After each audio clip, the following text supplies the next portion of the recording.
শ্রীমদ্ভগবতের তৃতীয় স্কন্ধের প্রথম ভাগের যে ষষ্ঠ অধ্যায়টি আছে, যেখানে আমরা জানতে পারবো বিশ্বরূপ সম্বন্ধে। বিদুর মৈত্রেয় সংবাদ ইতিমধ্যে হয়ে গিয়েছে, যেখানে মৈত্র ঋষি বিদুরকে ভগবান শ্রীকৃষ্ণের বিভিন্ন রূপের ব্যাপারে আমাদের বলেছেন, কিন্তু তিনি বিশ্বরূপের ব্যাপারে এখনও তাকে বিদুরকে বলেননি। এবার আমরা বিশ্বরূপের ব্যাপারে জানব। মৈত্র ঋষি বললেন, এইভাবে ভগবান মহত্তত্ত্ব আদি তার নিজস্ব শক্তির পরস্পর অমিলিতভাবে অবস্থানের জন্য বিশ্ব রচনার প্রসুপ্ত ভাব শ্রবণ করলেন। পরম শক্তিমান ভগবান তখন দেবী কালী সহ ত্রয়োবিংশতি তত্ত্বের অভ্যন্তরে প্রবেশ করলেন। এই কালী তার বহিরঙ্গা প্রকৃতি, যিনি বিভিন্ন উপাদানগুলিকে সংশ্লিষ্ট করেন। তারপর পরমেশ্বর ভগবান যখন তার শক্তির দ্বারা ওই সমস্ত তত্ত্বে প্রবেশ করলেন, তখন সমস্ত জীব বিভিন্ন কার্যকলাপে প্রবৃত্ত হলো, ঠিক যেমন মানুষ ঘুম থেকে উঠে কর্মে প্রবৃত্ত হয়। যখন ত্রয়োবিংশতি তত্ত্বসমূহ ভগবানের ইচ্ছা শক্তির দ্বারা সক্রিয় হয়েছিল, তখন ভগবান বিশ্বরূপ সৃষ্টি হয়েছিল। ভগবান যখন তার অংশের দ্বারা বিশ্ব সৃষ্টির উপাদানে প্রবেশ করলেন, তখন সেইগুলি বিরাট রূপে পরিণত হলো, যাতে সমস্ত লোকসমূহ এবং চরাচর জগৎ অবস্থান করে।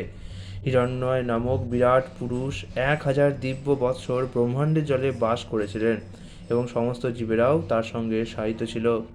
মহত্তত্ত্বের সমগ্র শক্তি বিরাট রূপে স্বয়ং নিজেকে জীবের জ্ঞান শক্তি, ক্রিয়া শক্তি এবং আত্মশক্তিতে বিভক্ত করে পুনরায় সেগুলিকে যথাযথভাবে 1, 10 এবং 3 প্রকারে বিভক্ত করলেন।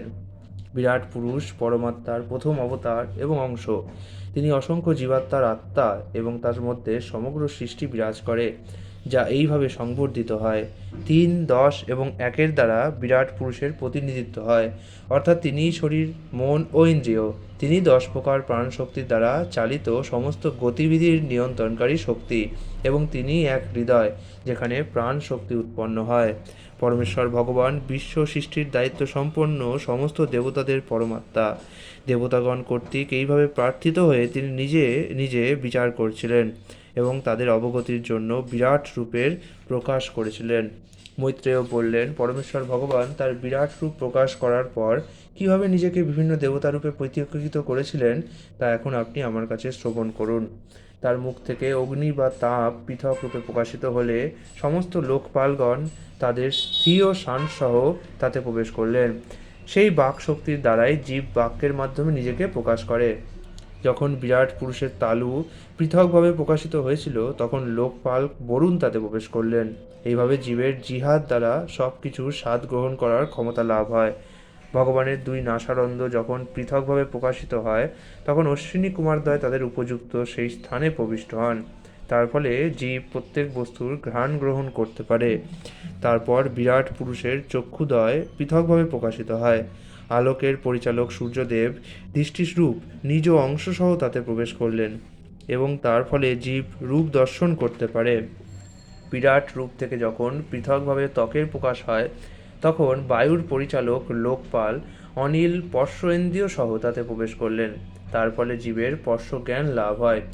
যখন বিরাট রূপের কর্ণদ্বয় প্রকাশিত হয়, তখন দিকসমূহের নিয়ন্ত্রণকারী দেবতাগণ স্বীয় শ্রবণেন্দ্রিয় রূপ অংশসহ তাতে প্রবেশ করলেন।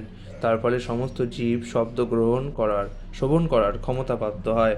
যখন ত্বক পৃথক রূপে প্রকাশিত হয়, তখন স্পর্শের নিয়ন্ত্রণকারী দেবতা তার অংশসহ তাতে প্রবেশ করলেন। তার ফলে জীবের স্পর্শজনিত সুখ এবং কণ্ডুয়ন বা চুলকানির অনুভব হয়। সেই বিরাট পুরুষের উপস্থ ইন্দ্রিয় পৃথকভাবে প্রকাশিত হলে প্রজাপতি ব্রহ্মা শুক্ররূপ সেই অংশকে সেই ইন্দ্রিয়ে প্রবিষ্ট হলেন। তার ফলে জীব মৈথুন আনন্দ উপভোগ করতে পারে। বিরাট পুরুষের পায়ু পৃথক রূপে প্রকাশিত হলে পায়ু ইন্দ্রিয় সহ লোকপাল সূর্য তার অধিদেবতা রূপে তাতে প্রবিষ্ট হন। তার ফলে জীব মল ত্যাগ করতে সক্ষম হয়। তারপর যখন বিরাট পুরুষের হস্তদ্বয় পৃথক রূপে প্রকাশিত হয়, তখন স্বর্গলোকের শাসক ইন্দ্র তাতে প্রবেশ করেন। তার ফলে জীব তার জীবিকা নির্বাহ করতে সক্ষম হয়। তারপর বিরাট রূপের পদদ্বয় পৃথকভাবে প্রকাশিত হয়, এবং তার ফলে বিষ্ণু নামক দেবতা, পরমেশ্বর ভগবান নন, গমনরূপ অংশসহ তাতে প্রবেশ করেন। তার ফলে জীব তার গন্তব্যস্থলে পৌঁছতে সক্ষম হয়। বিরাট রূপের বুদ্ধি যখন পৃথক রূপে প্রকাশিত হয়, তখন বেদের অধিষ্ঠাতা ব্রহ্মা তার বোধরূপ অংশসহ তাতে প্রবেশ করেন। তার ফলে জীব জ্ঞাতব্য বিষয় উপলব্ধি করতে পারে। তারপর বিরাট পুরুষের হৃদয় পৃথক রূপে প্রকাশিত হয় এবং চন্দ্রদেব মনরূপ স্বীয় অংশসহ তাতে প্রবেশ করলেন। জীব সেই মনের দ্বারা সংকল্প আদি ক্রিয়া সম্পন্ন করে। তারপর বিরাট পুরুষের অহংকার পৃথক রূপে প্রকাশিত হলে অহংকারের নিয়ন্তা রুদ্র অহং ও বৃত্তিরূপ সহ তাতে প্রবিষ্ট হন। সেই অহং বৃত্তির দ্বারা জীব কর্তব্য কর্ম সম্পাদন করে। তারপর যখন চেতনা যখন ভিন্ন রূপে প্রকাশিত হয়, তখন মহত্তত্ত্ব তার আংশিক চেতনা সহ তাতে প্রবেশ করে। এইভাবে জীব বিশেষ জ্ঞানপ্রাপ্ত হতে সক্ষম হয়। তারপর বিরাট রূপের মস্তক থেকে স্বর্গলোক প্রকাশিত হয়। পদদ্বয় থেকে পৃথিবী এবং নাভিদেশ থেকে আকাশ উৎপন্ন হয়। সেই সমস্ত স্থানে জড়া প্রকৃতির গুণ অনুসারে দেবতা প্রভৃতি প্রকট হয়। সত্যগুণের সর্বোত্তম বৈশিষ্ট্য মণ্ডিত হয়ে দেবতারা স্বর্গলোকে অধিষ্ঠিত হয়, আর রজগুণের দ্বারা প্রভাবিত মানব তাদের অধীনস্থ জীব সহ পৃথিবীতে বাস করে।